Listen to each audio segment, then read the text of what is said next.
Hey, it's Mike. Thanks for tuning back in. Today's Friday, day 3 of the National, and I just can't get over how amazing it is. I have some more pickups to show. I'm going to go through a bunch of the sights and scenes that I saw today. Talk a little bit, first of all, my thumbnail photo yesterday was amazing. You can say it. It was awesome. That photo and the photo from today's thumbnail were taken by Danny Black, founder and owner of Hobby News Daily. Danny's an awesome guy. I've spent all week with him. Last night we went to the YouTube get-together, which was great. I met a ton of awesome people, had some great conversations, spent about 2 hours there. Also had my first slice of Chicago deep dish pizza. It's like a lasagna. It is amazing, and I loved it. Giordano's is where it came from. Today, at the National, I got lunch with Chris Sewell. Awesome guy. I really enjoy Chris's company. I think we're going to start doing a show every 2 weeks together, a debate-style show. So watch out for that. Probably mid to late August we'll start that. Today I also did the video where I walked the floor, the entire floor. As far as I know, it's tough to be really sure. I will post that. I'm going to splice it together and post it tomorrow. I was thinking about speeding it up and then putting some music over it, but then I thought maybe it would be better if I do just leave the natural sound in there so you can get the experience. Let me know what you think in the comments. I'd be curious to know what is your preference. I won't be editing it until tonight or tomorrow morning, so yeah, curious for that. I'm going to put up a ton of video here from today, some massive auctions. I don't remember what all of these auctions are. They probably show in the video, like Leland's and Heritage and REA and, I don't know, Memory Lane. I just grabbed video of all of these. I don't know any of these people, but I did have a conversation with one of the, I think it must have been the owner, maybe REA, I think. Really nice guy. I don't know his name, but it was a great conversation. He just saw me taking video, and there weren't a whole lot of people around yet, and so we had a conversation. I had a chance to meet Dick Perez, and if you've been following me for a while, you know I collect Perez steel Diamond Kings from 1982 to 96 autographed by the player. I have, I don't know, 40-ish, maybe 50-ish of them, and so I got to meet Dick, and he signed this. I have this card autographed by him, the actual card also, and he gave me this Clemente, signed by Dick Perez, not by Clemente, numbered to 5,000, so that's pretty cool. Oh, and last night during the YouTube get-together, and I'm not going to remember names, so if you're watching this and you gave me something, I'm really sorry. I got this awesome Yaz card. This is huge, just to give you an idea of size. That's a normal card, and this card, by the way, was given to me as well. 81 Topps, Fernando Valenzuela. So awesome stuff there. At the show yesterday, I was given these, or maybe it was at the YouTube get together as well. Wax packs from 79, 80, 82, and 84, I think. Yeah. So really cool. I've got a wax collection, so really happy with that. And then I also brought my first Beckett basketball card. And you know, I've already had the first baseball magazine signed by Dr. Beckett. And I was really nervous about asking him. I didn't think I would. I just had it with me just in case the opportunity arose. And obviously it did. You can see right there. Adam from Splendid Sports, I was sitting there talking to Dr. Beckett, and Adam came over and very boldly said, "Would you sign my first Beckett baseball card monthly?" And I said, "Oh yeah, I've got my first basketball one too." And so it was a really great opportunity. So I'm thankful for Adam for being bold. And Adam also had this great blue Sharpie that I used.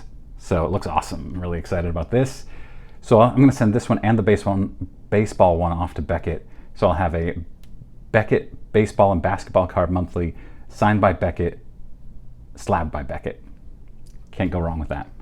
Some cool things I saw today at one of the auction houses. I don't remember which one. They had vintage VHS graded tapes, like iconic movies. Indiana Jones. I can't remember all of them. You're going to see them here as it goes through.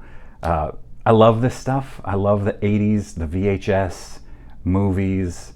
I would love to get into this type of thing. Like, I have a couple of them that I've bought for $3 or $4, but it's difficult to understand. Like, you could buy a VHS where the movie came out in 1985, but the VHS itself was 1994, and those aren't ever going to be worth anything. You got to get the one, if the movie was released in 85, you've got to get the VHS that was made in 85 or 86. It's kind of like buying a reprint of Mickey Mantle Rookie or Mickey Mantle 1952 Topps. I got to meet with the #1 Yaz PSA set registry guy. Joe? I'm bad with names. He was an awesome guy. We talked for 10 or 15 minutes. He talked through the struggles of being #1 and staying #1. He said that he had been #1 for a couple of years, and to be #1 in a, let me think here. He said if a player started in 1960 or earlier, you only need to have 95% of their items to be #1. But if they started in 1961 or later, you need to have 100% to be #1, to win the award or something like that. And as you know, Yaz's rookie card is 1960, but his career didn't start until 1961. So this guy has to have 100%. And he had 100% for a couple of years, and then somebody, I think the person was at like #2 or #3, so it must be a battle to stay atop the rankings. This guy at #2 or 3 added a new item. He said it was a Fresca bottle cap with Yaz on it. And so he had to email the guy going, "What are you doing to me?" And then made an offer, ended up getting it. So it was really, really cool talking to this guy. His collection is amazing. And he talked about how difficult it was to decide what items to sell. Like, he had some vintage packs that have Yaz on them, and one of them he had priced at $15,000, one at $7,500.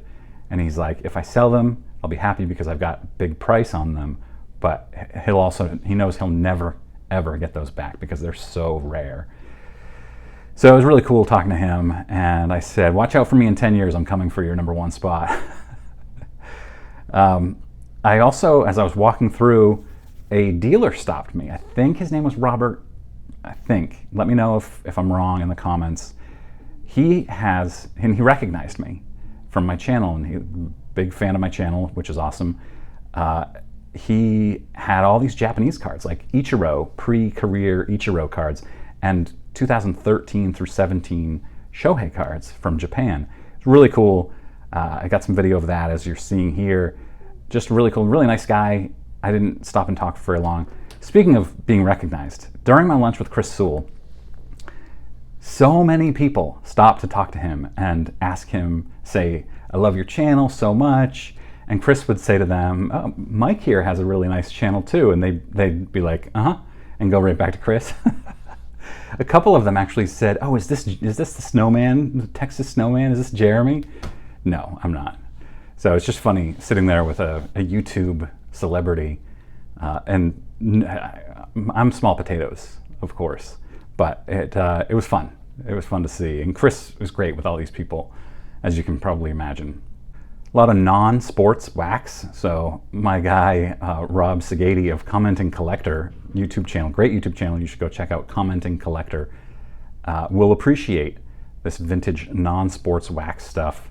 I don't know what any of it is, but it just was neat, so I took some video of it.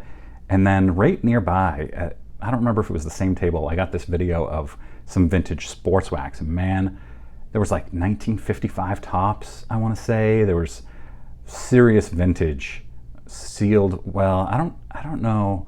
You'll have to determine. I don't remember now, but the video's up, so you can tell if it was like sealed vintage. I don't think it was encased. So who knows? Who knows? But it was priced as you would expect it to be. As I was leaving, I was waiting for my Uber, and an ambulance pulled in, and I thought, oh, I hope everybody's okay. And then a fire truck pulled in right after. I created a short out of that. You can go see that, or you can just watch it here. But I hope everybody was okay. It did get very hot in there, and maybe not everybody was prepared for the heat and got a little dehydrated, or wore clothes that weren't appropriate for 80-degree temps. In the morning, it was cool, again, like it was yesterday, but I heard yesterday afternoon got really hot. Today in the afternoon got really hot as well. Adding this in after I forgot that the entire thumbnail is about the Michael Jordan PSA 10 display, and Mike also did a video where I was talking about it, Mike Baseball Collector, and I'm not sure, you can count them on the photo, it's probably 25 to 30 PSA 10 Michael Jordans in a square, and they say it's, what is it, a Probstein, I think? They say it's worth $6 million. I think that's a little aggressive. I think they're going, PSA 10s are going for what, 125, 150 now, if I remember correctly. Correct me if I'm wrong in comments. Times 30 puts it shy of 6 million, but it's not terribly off. But still, just a really, really cool display of all those PSA 10s.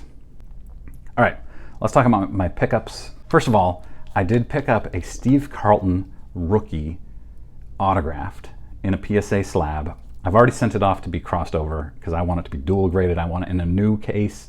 This is a very, very old case, the blue label. So I've sent it off to PSA, but they had it priced at $225, and I was there with Danny, and Danny was like, he asked them, would you take 200? And they said, yeah, we'd take 200. And he said, all right, let me think about it. Maybe I'll come back. And I said, would you do 180 cash right now? So I'm undercutting Danny already. I feel a little badly about this, but Danny's awesome, so I don't think he's gonna mind. Remember, Hobby News Daily, Danny. So the guy said, oh, I'd have to ask the owner of this booth. And so he texts the owner, doesn't hear back, calls the owner, can't get through, keeps calling the owner, and Danny goes, it's 180, it's 90% of what you already agreed to.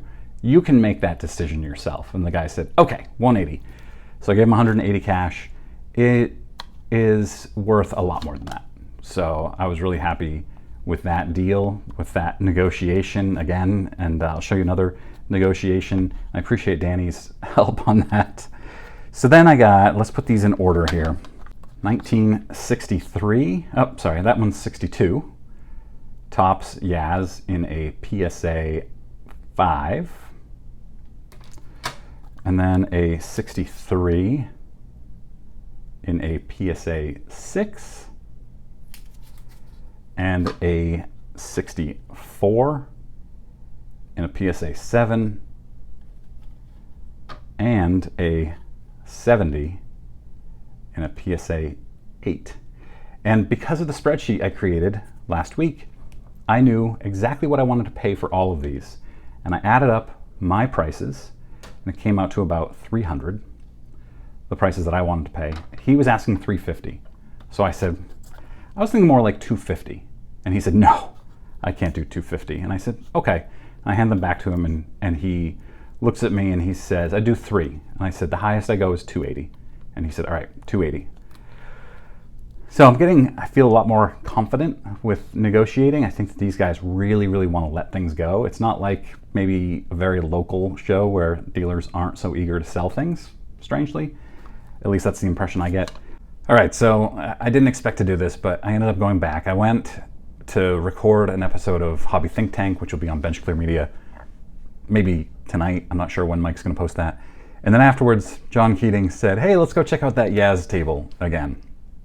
So I went back and we talked again for another 10 or 15 minutes.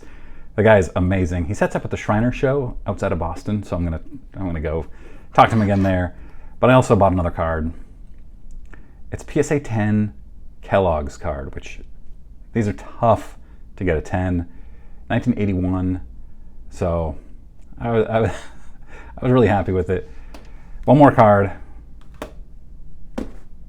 Let me know what you think about my pickups and whatever you saw here in this video for my day 3 show tomorrow at the National. If you're there and you want to meet me, or you haven't had the opportunity yet, I will be on a Hobby Hotline on the Mike Burkus main stage at 11 a.m. It's there in the middle of the National, I guess. Mike Burkus main stage, you'll see it. And we'll be doing a show from 11 a.m. till noon. You can meet me before, you can meet me after. Happy to do that. And then I fly home tomorrow night. It has been a wild week, and I appreciate everybody who said hi, everybody who introduced themselves and has commented and watched. If you're new here, click subscribe. I have at least 2 more videos coming from the National, but probably more than that. Hope you guys had a great time if you were here, and if you weren't, you enjoyed the content. Thanks for watching.